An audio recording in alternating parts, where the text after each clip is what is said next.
Good afternoon, everyone, and welcome to another fun-filled and exciting episode of SGA Live that finds us on a pre-Thanksgiving Day week, and so we're getting ready to wind down and send folks home for a couple of days here. Thanksgiving, Black Friday, two major U.S. holidays, and today's very special episode brings you the SGA Secretary, Miss Naomi Barrera, who's with us this morning. Naomi, how do you find yourself this morning? I find myself well. I woke up at like the crack of dawn, so I'm feeling pretty good. Very nervous, Yes. but No nonetheless. need to be nervous. This is easy. So this is SGA Live is our attempt to bring some familiarity to the government community with their Student Government Association. And every 2 weeks, we'll be bringing to you a new member of the SGA who'll be speaking on particular topics of interest in the hopes of generating discussion with our community. And today, Naomi is going to bless us with the conversation about anime, cartoons, movies, comic books, and all the fun things that youth culture seems to be about. And so I'm excited because this one speaks to my own heart. You can't tell, but I'm wearing my Transformers hoodie, which is a throwback to the 80s cartoons. So I'm hoping we're gonna talk about all of that stuff. So without much further ado, I'm gonna turn it over to Miss Naomi Barrera and let her take us on a journey. So Naomi, the stage is yours. So yeah, like honestly, I kind of wanted this to be more of like an open discussion. Also, just as a disclaimer, I do not claim to be the all knowing master or knowledge, having all knowing knowledge on anime or video games. This is just my opinion. It's completely subjective, and I want this to be a safe space for all students, not just for myself, but for all students and faculty who come to join us. It's really meant to just kind of get our minds off of everything that's been going on lately in the world and just, bring us back to the things that really spark joy within ourselves. And so, without further ado, I keep changing my backgrounds. I'm sorry. I'm just trying to get them all in here. But I originally wanted this topic to be about anime and video games. But I think since I haven't watched as much anime as I'd like to recently, I think we'll start off with video games. So something about me that you guys may not know is that I'm a hardcore, and while Nestor may say differently, I'm a hardcore PlayStation lover. Nestor is an Xbox lover, which let's ask him. Nestor, have you gotten the new Xbox yet, or I no? came dangerously close. So as you know, most people pre-ordered the Xbox One or the PS5, and I was about to do that, but I typically don't adopt first gen because I know there's bugs and stuff. But I Mhm. went to GameStop and I asked if they had any in stock, and they did. The problem was that it was one of the smaller memory units, and so I wasn't interested in buying the Xbox and then the $250 memory expansion. So I came close, but I figure like in another month or so, I'll be up to speed. Why? Do you have the PS5? Is it in all its glory in your apartment? No, we're also waiting for it to like, because what we want is that, because I live with my boyfriend. So ever since the pandemic, because my family, a lot of them work in the medical field. So just for safety wise, I stay here. Um, but no, we were gonna wait for the a slim edition of the PS5 to come out because he also knew that there are a lot of bugs in it, that there might be some things that they have to fix. Which so far, since they've released it, there has been a bug that I forgot what it was. But there has been a bug for it, and we just thought, why not just wait like maybe a year? Who knows? Because usually, like, it takes about a year and a half before they announce their like slimmer version, and that's what we're waiting for. Because as you can see, like the previous okay, so the PS5 is actually about, I want to say like 5 inches bigger than the PS4, and the PS4 is already a pretty decent sized console. So we're trying not to have this massive thing. But we do own the PS3, the PS4, hopefully one day the PS5, and I also have my Switch that I bought last year as a gift to myself. And Latoya says, aren't they really just the same thing with different games? Well, yes and no. I mean, there's kind of different aspects to it. Like for instance, Xbox will have its own certain exclusive things. Like, yeah, you're right, they have different games, but there's also like slightly different features. Like, I'm not the huge tech nerd to like know too much on that.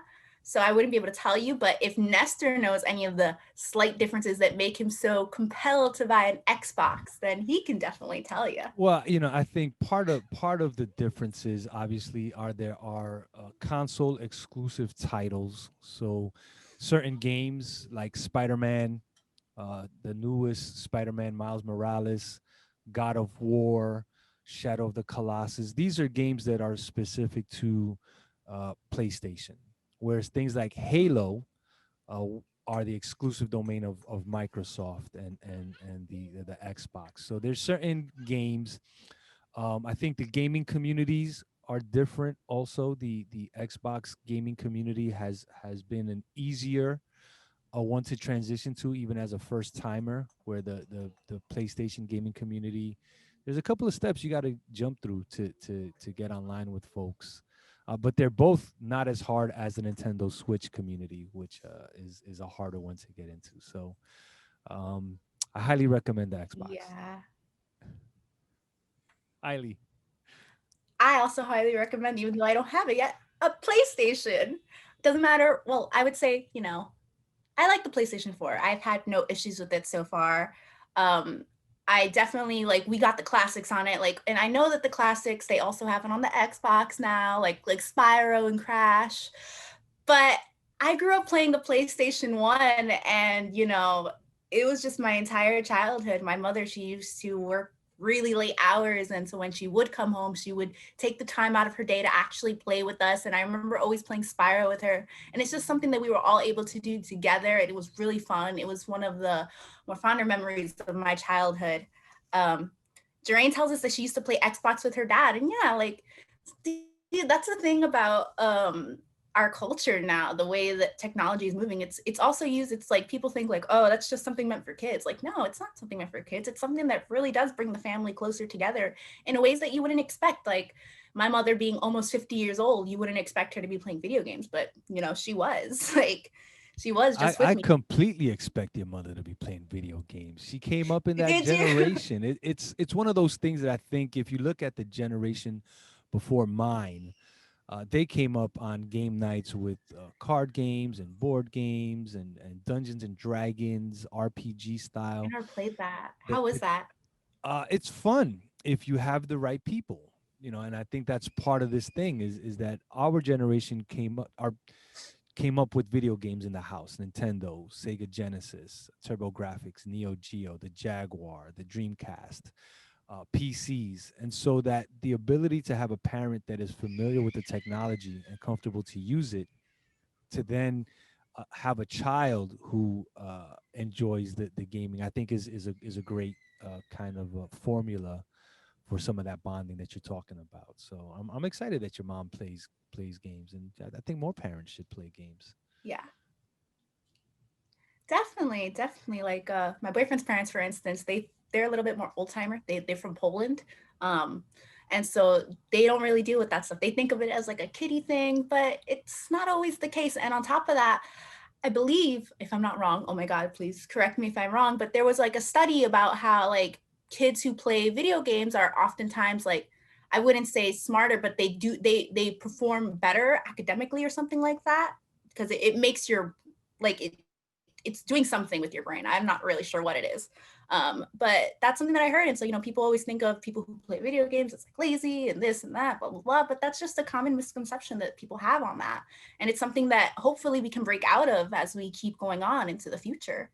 But yeah, so Latoya says that she played Nintendo and that she loved Duck Hunt. Oh my God. Okay. So something that Okay, so my mom and my brother actually used to go a lot to thrift shops back when we were younger, and he actually found this like duck hunt game where it was like it actually had like a toy rifle, and like it was like a little projection thing that you would put on the floor and you would play in a dark room and you'd have to like shoot it down. It's like he found the craziest finds. Like he found a Dreamcast for $10 with like 50 video games that came with it in it, and it worked perfectly fine. Um, like you could find some really crazy things at a thrift store, and I think we should definitely try to check that out more.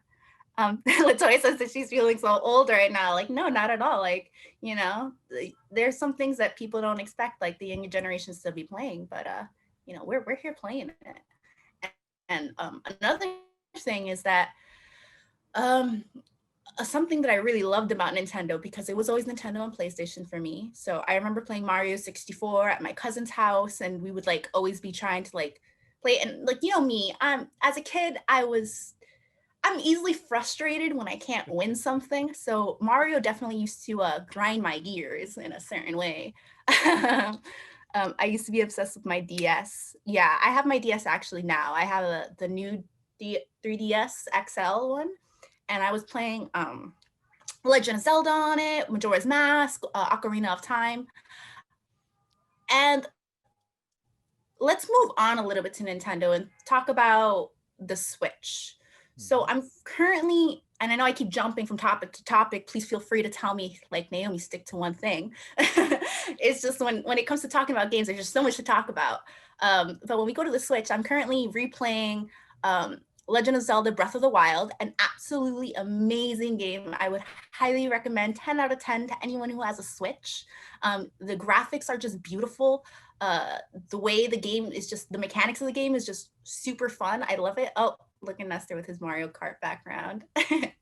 And yeah, and I'm playing it on master mode right now, and I can't lie to you, it's a little bit difficult. Like there'll be times where like I die like 3 times in a row, and I'm like, rah, just get out of my face. But no, I really do enjoy it, and I would highly recommend it. I hope that they bring things like Wind Waker and Skyward Sword. And I know Skyward Sword was kind of hated amongst a lot of people for who played like the Wii. So I love Skyward Sword. People hate on it, but Well, Gary Ham is let's daddy. talk That's all about I gotta say. let's talk about some of that stuff then, because while we're in the video game place, I think that there's a lot of folks that don't understand gamer culture, or that are hesitant because they say that, oh, it promotes violence. Games like Grand Theft Auto, Call of Duty, Rainbow Six. Um, but there's other games like Legend of Zelda, Wind Waker, Skyward Sword, Majora's Mask, Ocarina of Time, that like took people on journeys. That they crafted an experience of problem solving and critical thinking, and maybe gave you a sense of how to problem solve in the real world, that I think some people don't think about making those connections. So do you feel as a gamer, from your earliest interactions with video games till now, that it has contributed in any way to your development as an adult, as a functioning, critically thinking adult, or has it really just been escapism for you? Well, I feel like it's kind of been a scapegoat. Like, whenever people talk about violence of video games and how it causes, and trigger warning for anyone who's in this room, how it causes like, things like school shootings or anything like that. There are so many more underlying factors that come into play there that you just can't blame it on video games. It's just so easy to be like, oh, well, if they weren't playing this, then that wouldn't have happened. And, there's so many other things going on to play, like such as bullying, such as at home family situations that some of us deal with, and to just blame it all on video games is just frankly silly. I don't Mm. agree with it. Growing up, like I love Grand Theft Auto just as much as the next guy, like Vice City, San Andreas. I even played the original one that came out on the PS1, Hmm. the PlayStation. But look at me. You don't see me like being like, oh my god, like I blame video games for that. Like, no, it's just there's so many things that come into play, and there are also a bunch of other games, and I feel like they use like the games like Call of Duty or Grand Theft Auto as something to just be like, oh, well, this is why the game community is so bad and blah, blah, blah, blah, blah. And, just a couple of years ago at a Street Fighter event, I believe it was, a kid, he actually pulled out his gun and he started shooting up the place. And Street Fighter, while it may be a fighting game, there has nothing to do with guns in there. So it's like, you can't really blame it on that. And like I said, trigger warning for anyone who might feel some sort of way about anything I'm saying, but I don't agree with the statement. Video games are meant to be fun. It's meant to challenge you in ways that, you don't really get to do it outside of whatever console you're playing.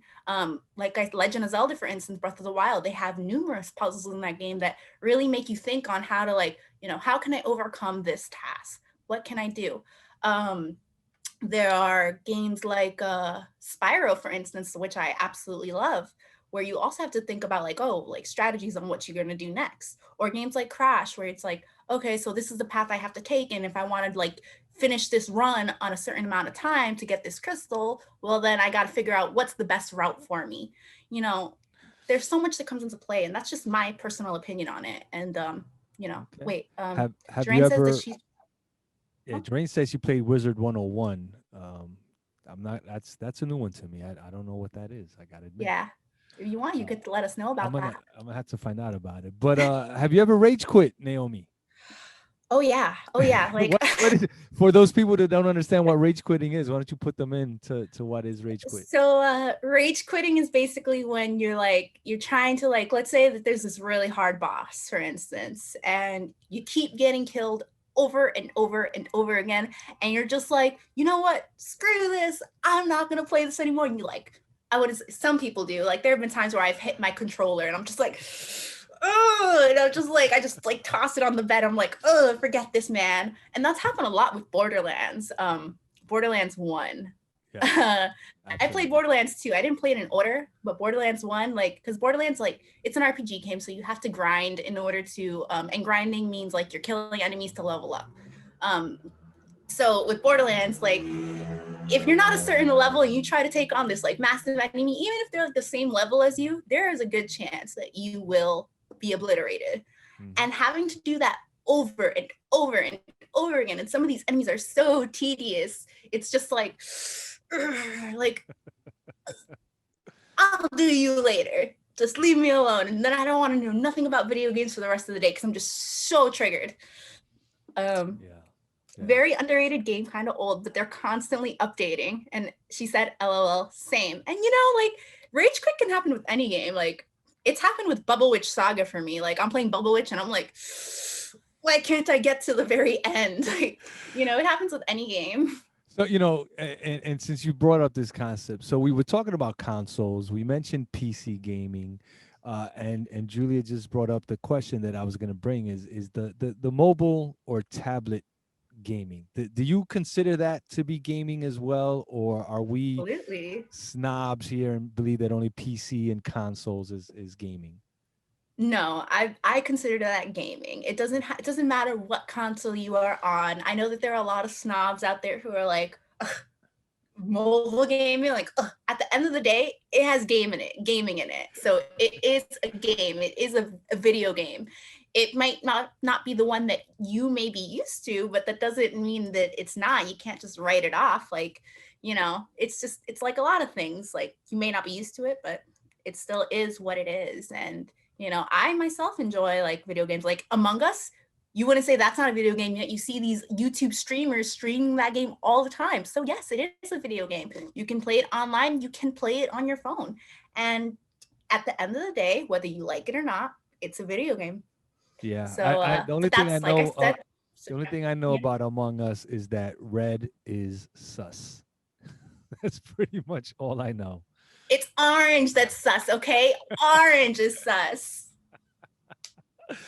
All right. And for anyone who is playing that Among Us, something that I like to, it doesn't always work, but when I'm imposter and I kill someone off, and someone will sometimes. So the thing with Among Us is that you can self-report when you kill someone, especially when someone catches you. The thing is that you have to be the faster, most convincing one. So if someone catches you killing off another player and you report it, you have to make sure you're like blue first, and like if I'm wrong, you can kill me off next, and while you may get killed off next, like it's not always likely. Another rule is to never vote on 7. When you have 7 people in Among Us, you should never vote off someone, because 7 gives you that chance to like put the balances in the favor of the crewmates. So you should always kind of try to wait it off, because the moment you kill off one person, it might be a tie, and you never want to risk that, because then that means imposters could potentially win.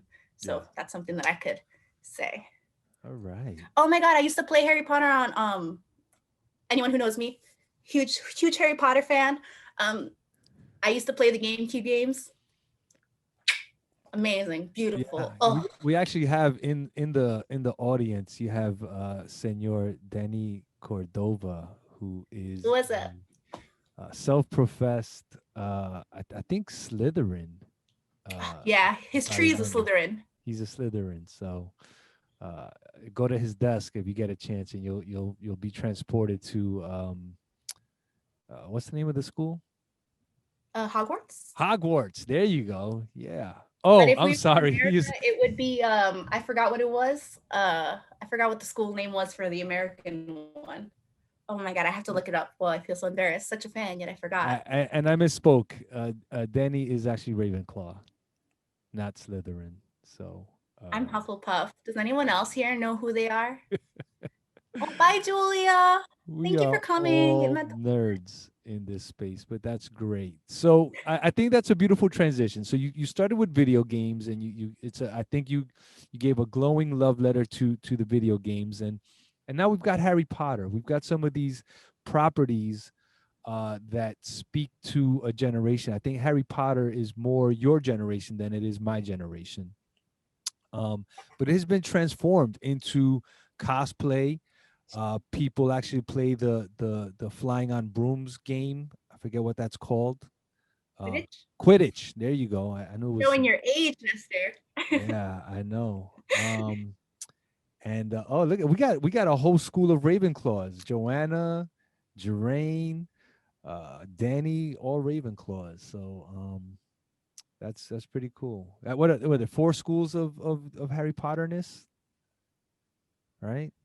Yes, there are 4 houses. There you go.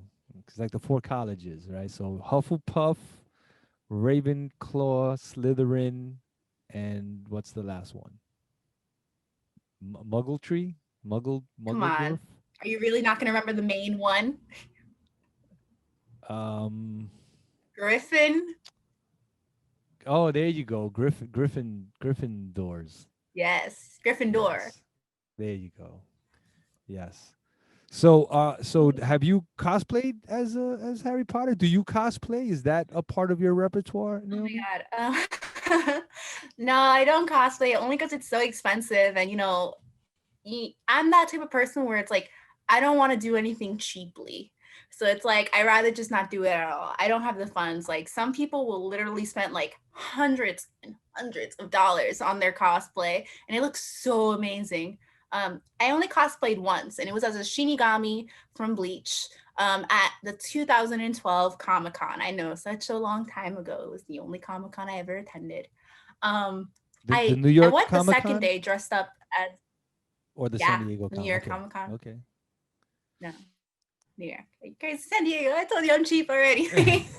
No. Listen, I know that San But Diego no, is I like went the for mecca the of Shinigami. Comic Con. So, my hope is that we can all at some point after this pandemic go to a Comic Con as a school, right? I'm one of my plans for Gutman is to find tickets to send students to the Comic Con. You But I might know have that like like San Diego single day Comic passes. Con is the holy grail of Comic Con. So we'll see what happens. You might have to do So single you day because cosplay like as literally a single day pass for Comic Con is like $70. yeah, we're gonna find a way to get there. I promise you. So talk to me about Ishigami. Shinigami. Shinigami Shini. is a Grim Reaper, or like it's a Soul Reaper. So they're called Soul Reapers in the American version, but in the Japanese version, it's more considered Shinigami. And a Shinigami is a Grim Reaper. Well, kind of like a Grim Reaper. That's like the best way to like use it, I believe. Like I could be wrong, but I'm more than likely sure that that's what that is. It's like Grim Reaper. And so the whole thing about like that the show Bleach, which now we're going into the anime section. I never actually got to watch all of Bleach, but the great thing about Bleach is that so long as you watch it from the beginning of a specific season, you will understand everything that's going on. It's a lot like Inuyasha, which we'll get to later. Um, but so it's about like basically this guy named Ichigo Kurosaki. He has a father. His mother passed away when he was a kid. She was killed by a oh my god, a hollow. And hollow are like the demons of the world that are like they're kind of like spirits who never got to rest in peace, and they ended up turning into this form called a hollow. Hollows eat souls, and they can attack the areas around them. And so it is the duty of the Soul Society, which is would be Ichigo and the Shinigamis, is to put these souls to kind of like rest and finally put them at peace, but also kind of defeating them. I believe that's what it is. Yeah, and It's you kind of can heavy. see like yeah. No, it's really good. I really enjoy it. It was and the openings, like I said, amazing. I'm a total weirdo for like anime openings. Like I'll just listen to that for like hours on end. Um, but it's a really good show. Highly recommended. It has a lot of like plot twists in my opinion. Um, just because Ichigo, like he's just a normal human, and he ends up becoming like a temporary Shinigami because the Shinigami that he met, Rukia, she was injured and she couldn't do anything, and so he took her sword, um, and he stabbed himself with it, and that was how he was able to become a Shinigami. And so from there, he was able to like defeat the hollow that was about to like kill her, and because of this she ended up being sent for execution within the Soul Society for the fact that you're not allowed to let humans do that, especially since it's a good chance that it will kill them. But the thing was is that what Ichigo didn't know is that his father used to be a Shinigami as well. So it's kind of like crazy thing, like what? And he actually becomes like one of the most strongest ones of his time, just because he gains so much more power than you think he does. Really good, highly recommend it. Attack on Titan, yeah, it's really good. Wasn't Attack on Titans the cartoon about? No, so the one about I think the one you're talking about the Greek gods. There's a one called Dashiman, which also translate into English like "Is it wrong to pick up girls in the dungeon?" Highly recommended anime, super funny. However, if you are someone who is kind of, they make some raunchy jokes in there, and if that's not for you, then I wouldn't recommend you watch it. But if you like some comedy and some humor like me, then I would recommend it. And that one is where they have the gods, they come down into the, oh my god, what's it called, the world, Orion, and the gods come down and they bless the children of the world with a power so that they can become adventurers, and it's like a leveling up. It's like an RPG type anime, Yeah.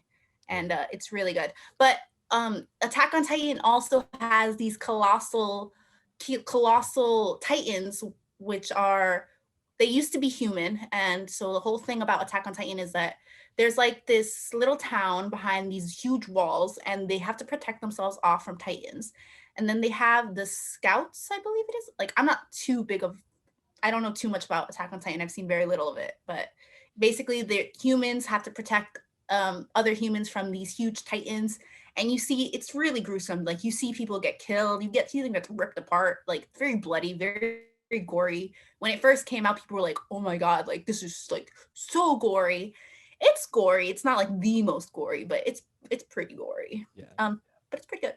I think Attack on Titan is also a political statement. I just recently read that the creators intended it to speak to some of the political situation that's happening in the Far East, in terms of China and rules around censorship and obedience to governmental agencies. And so there's like subtext to some of these anime, which I think is really great. But then there's also just the distinct style in which they're drawn, and animated, which is different than American cartoons. And I think that's why so many people are drawn to them, is that it's a different flavor than the wacky hijinks of like the Warner Brothers cartoon with Donald Duck and Bugs Bunny and Wile E. Coyote and Tasmanian Devil, um, or the Animaniacs, which Latoya and I were talking about earlier. So these things are like heavy.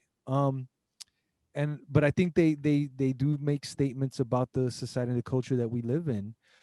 And speaking of Naomi, I think it's important to point out that like you would be considered in most circles a gamer girl, and for a Oof. really long time, anime and video games and comic books were considered the domain of boys, of men.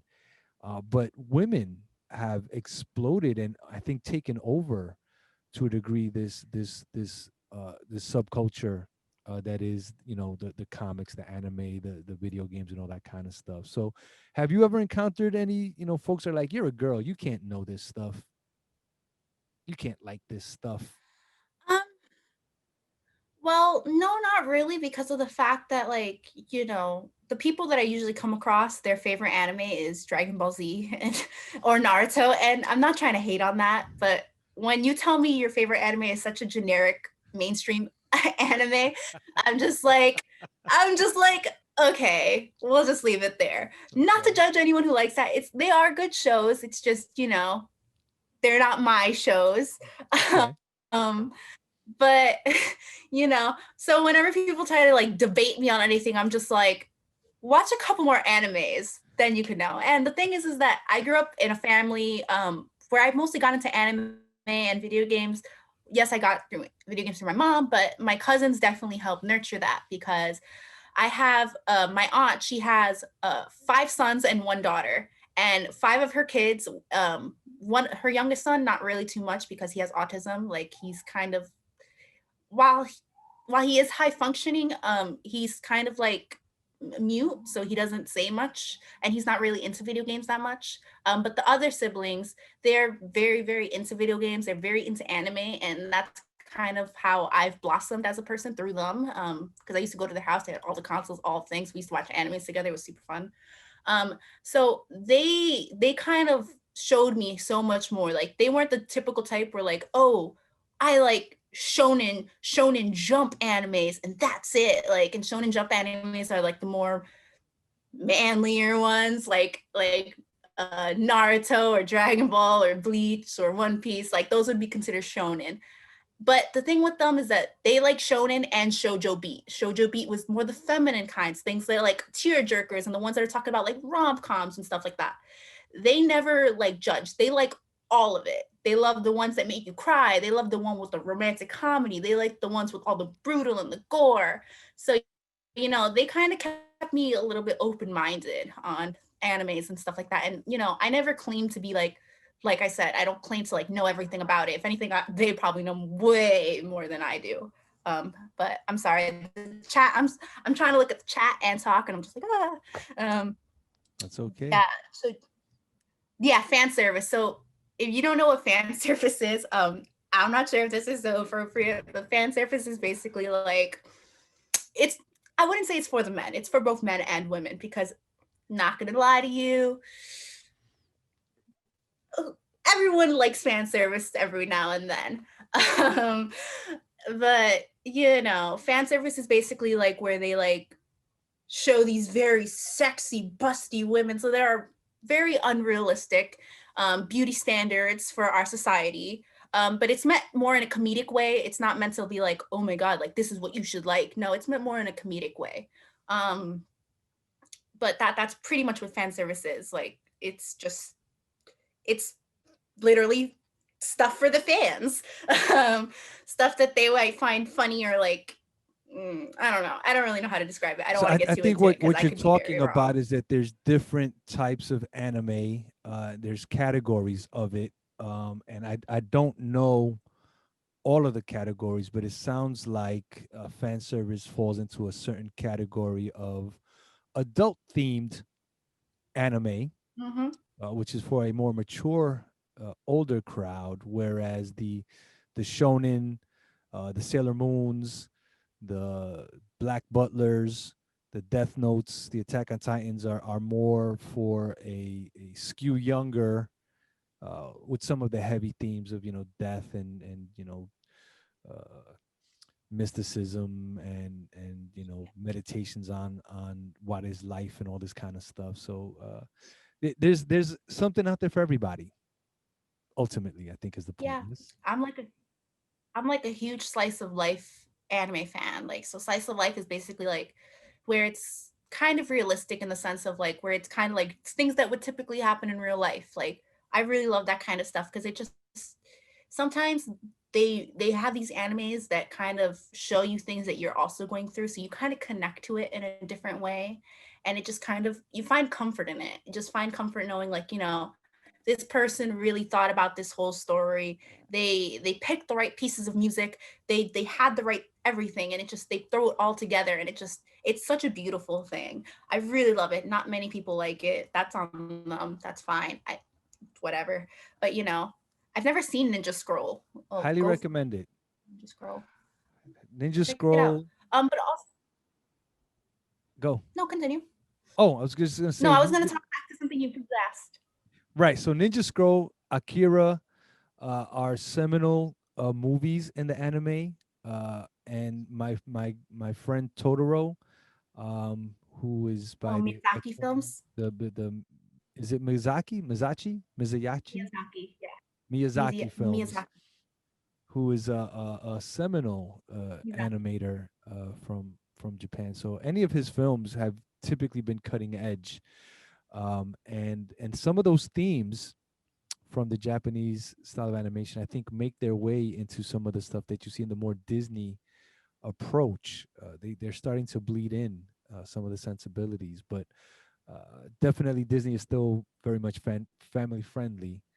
Where many of these animes, you're seeing limbs get hacked off and people explode in a shower of blood and guts, and mutations are happening, and dark futures. A lot of the Japanese animation starts with an explosion of nuclear proportions, and then the society that develops outside of that. Um, so there's a lot there to like. I think if that's your speed. Yeah, no. And also, just to backtrack to the question that you asked me earlier, because I know I didn't actually answer it.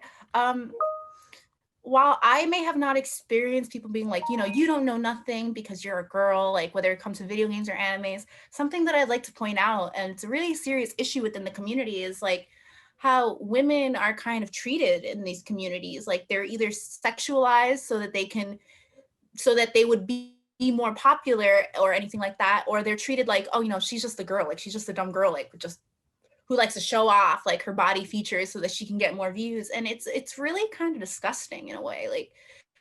Like some women are like really degraded to a point where, like they're degraded to like where they're just seen as objects, and it's just really sad. And it's something that it's a very big thing in the community that not a lot of people like to talk about, because it's like, how dare you make us uncomfortable in this, like in this space where we're supposed to feel nothing but happy and all this stuff. Like, but I feel like a lot of people forget that, women also have feelings, and you don't have to be like a woman to like go through this. It can happen to anyone. You could identify however you like sexually or gender wise, and you can still go through this as well. And it's a really huge problem, and that has to be spoken about more. And while I may not be like the most knowledgeable on the topic, it doesn't mean that I don't see that it's there. Like, anyone who has eyes can see that it's happening. Just it just takes the courage to speak up on it. And that's something that, we need to do more of. We need to have more of. We need to have the courage to speak up against the things that are wrong, and, put an end to it, because otherwise it's never going to change. And this is something like anime and video games, where it's supposed to bring people together, and like, you're supposed to love it equally. Like, you all find mutual ground. No one should be told that, you can't like this because of who you are or what you are, and that's just something that I wanted to just put out there. So while I may not experience it, that doesn't mean that no one else does. And just because there are a portion of people who don't necessarily see it happen, doesn't mean it's not there. It doesn't, just because you can't see it doesn't make it any less true. Yeah. Um, Thank So you for that. Detective Conan. I think that's a What is very Detective good Conan? statement Oh, that's that you're making there about that. And you know, there are some women who very much like you have encountered some of this negativity that happens in terms of how they're perceived, and there's others that have turned it around. I mean, I know that there are some women gamers out there that are just killing it in the pro circuit. That there's all women teams that dominate the professional esports world. But there's also a segment of women that um, have marketed that sexy gamer girl thing, and I think that streaming services and like there's no problem Twitch with that either. Like if have you own it, own it. yeah, yeah, yeah. So we've talked about anime, we've talked about video games, we talked a little bit about cartoons. What else are we missing in this landscape of all of the things that are fun for our generation? Like what topics have we not touched, Miss Naomi? I don't know, to be honest. Like it's just meant to be an open conversation that kind of goes where it goes. But I know that Latoya asked, "What is Detective Conan?" Have you seen that before, Nestor? Detective Conan? I have not. The only Conan I know is either the Conan O'Brien. Barbarian or the redheaded comedian from TBS. So Latoya, what Detective Conan is basically like I believe he's 15 in the anime. He's a 15-year-old guy or older, I think. He might be older, who ends up turning into this child. He goes into like a child's body, like his younger self, and he like solves all these crimes. And that anime can also be a little bit, gruesome sometimes. Like I've seen bits of it when I was younger.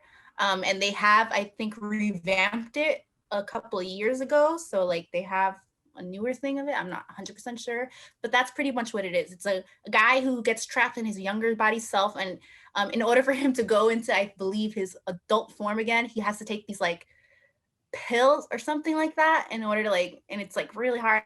I'm not 100% sure, but I gave you kind of the gist of what it is, and you could definitely find it on Crunchyroll or Kiss Anime. I And yeah, definitely feel like this would be one of the easiest cosplays to pull off. It's a boy wearing glasses with shorts, high with a top bow tie. sneakers, and a bow tie Yeah. and a business jacket. So I may have to cosplay as Detective Conan one day, except that he has hair, whereas I do not. So Oh my God, you know who you could be? who could So, I be? guys, do you see this background up behind me before we finish? This is from a game called Persona. This is Persona 4. Um, and in Persona 5, which also something that we'll talk about next time because I know we're running really short on time. I think. Hello? Is Yeah, this yes or no? no, no, we're good. You got time. Okay, cool. So basically, the great thing about Persona is that it really talks about a lot of things that youth handles, and also, especially with Persona 5, it's kind of like, let's look at this election year, for instance. Everything that's gone on this year, where the youth has surprised society in such a way, and they use their voices in such a way to like really rise against all the things that are wrong politically, socially, everything. And I think Persona 5 would be a really great thing to like relate that to. So in Persona 5, it kind of circles around the lives of the I think it's like 6 or 7 high school teenagers. And basically the main character, you, it's YUI, you, he is sent away to Tokyo because in his hometown, he prevented a woman from being sexually assaulted. And he didn't know that the guy that he pushed off of her, who ended up getting hurt, was actually a really well-known politician who ended up getting him arrested, having him with a record on his name. And in Japanese society, that's very frowned upon. So his parents sent him away to Tokyo because he was let go from his school, and there was only one school that would take him in. And in his school that he goes to, he realizes that there's a gym teacher who's actually sexually assaulting and abusing the girls of the school, of the volleyball team, and he is also abusing the other members of the volleyball team. And so it kind of is basically a group of youth who use their powers within the metaverse. I guess I could say. the metaverse, which is considered like the cognition world of everything of society. So basically, all of society has a cognitive realm, and how people view society alters the metaverse. And so basically, when he would go to the school, the guy saw the school as his castle and he was the king of the school, completely disgusting, completely horrible. And so the whole main point of this game was that, you know, they wanted to stop all things wrong with society so that people wouldn't get taken advantage of anymore. Helpless people who were basically under the thumbs of the higher ups of the world. And so the main villain of the thing, which Nestor, you could perfectly cosplay Oh as because of, boy. you know, lacking of hair, would be the politician. Oh my God, what was his name? Uh, oh my God, it starts with an S. I forgot. I'm sorry. But if you look up the main villain of Persona 5 Nestor, you'll find him. He wears glasses and he is bald. Just so you Oh know, I'm sorry. boy. That makes I don't mean to laugh at that. I just, you know, it's okay. just, you know, uh, but no,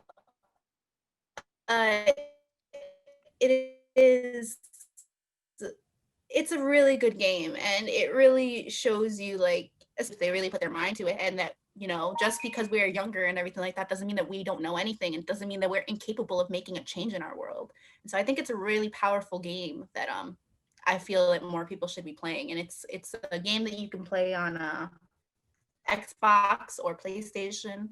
um Really good game, highly recommend. Yeah. I'm looking at some of the artwork now. It's very stylized, but also very cool. Yeah, So very yeah, yeah. great. And to answer Latoya's question, I mean, I can put on a wig, but it looks like Nestor wearing a wig, so that's not gonna work. No, I bet it doesn't.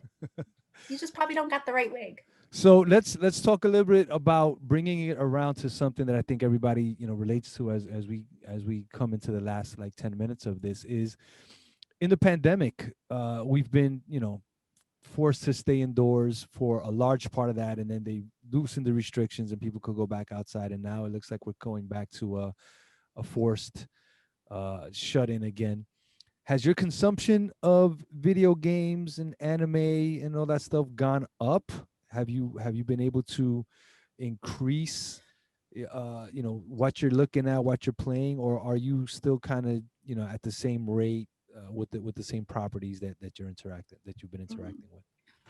Well, I would say maybe my anime has gone up because I know I went like 2 years without really watching anything because I was just so busy with other things. But now that I'm home all the time, I've been able to actually watch the things I wanted to see. And I've watched a couple since the pandemic started, and I've enjoyed it. Um, my video game use, I try to moderate it because, you know, you never want to have too much of one thing because then you get bored of it. And so I try to make sure like I'll like binge watch a Netflix show and then I'll play video games for like a week straight. And so what I've been doing now is I've actually been playing on my Switch a lot recently. I could play more on the PS4, but you know, I don't know. There's so many things like I don't want to do too much of it because then I know I'll get bored of it and then I know I won't play it for like months at a time. And so I kind of just like to do things in moderation. Even though I am home and I could be playing more of it, you know, there's so much other things going on that, you know, I wouldn't want to give all of my time to just video games and anime. Yeah. All right. So let's wrap up the show with like if we were to press you and say give us like the top 3 animes to watch until the next Naomi show, or the top 3 games to play before we revisit Naomi for SGA Live, what would you tell the people to do? Ooh, okay. So I highly doubt you'll be able to play this game because it's on the PS3, and my boyfriend got me into it. Shout out to my boyfriend who's watching me right now, Danny. But it's Chrono Cross, and you can play it on the PS3. However, they don't have it anymore on the PS3. Chrono Cross is a really great RPG game. Uh, huh? It's a PS1 game that they ported to the PS3. I'm sorry, he's telling me in the background. Um, Legend of Zelda Breath of the Wild, if you have a Switch and if you have a PlayStation, of course, why not play the classics, Spyro or Persona. Anime wise, if you're into that raunchy type comedy, I would definitely recommend Is It Wrong to Pick Up Girls in the Dungeon? Um, I would also recommend if you're into murder mystery, Erased, a really, really great show that I believe you can find on Netflix. And if you're really into tear jerkers, ooh, I love this anime film, and you can get it. You can watch it on YouTube for free. It's called The Girl Who Leapt Through Time. Very, very nice. I love it.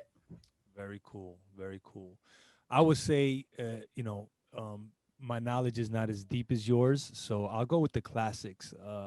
If you want to get exposed to like what jump started anime in the United States, Akira or Mm. Akira, Or uh, Evangelion.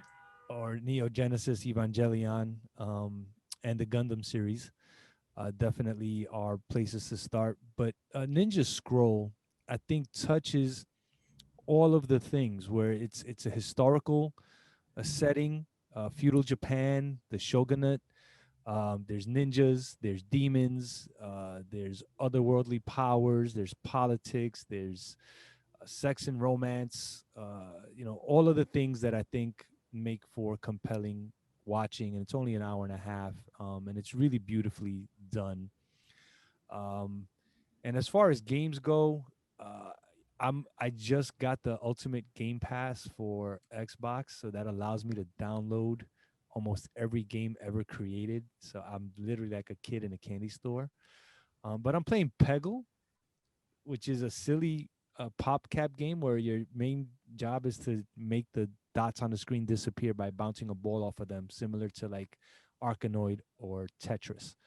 So, uh, stupid fun. Highly recommend it.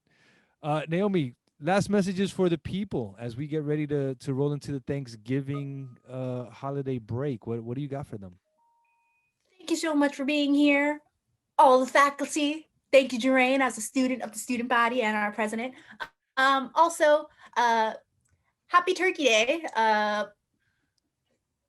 Eat a lot of turkey, eat a lot of stuffing, have a lot of potatoes.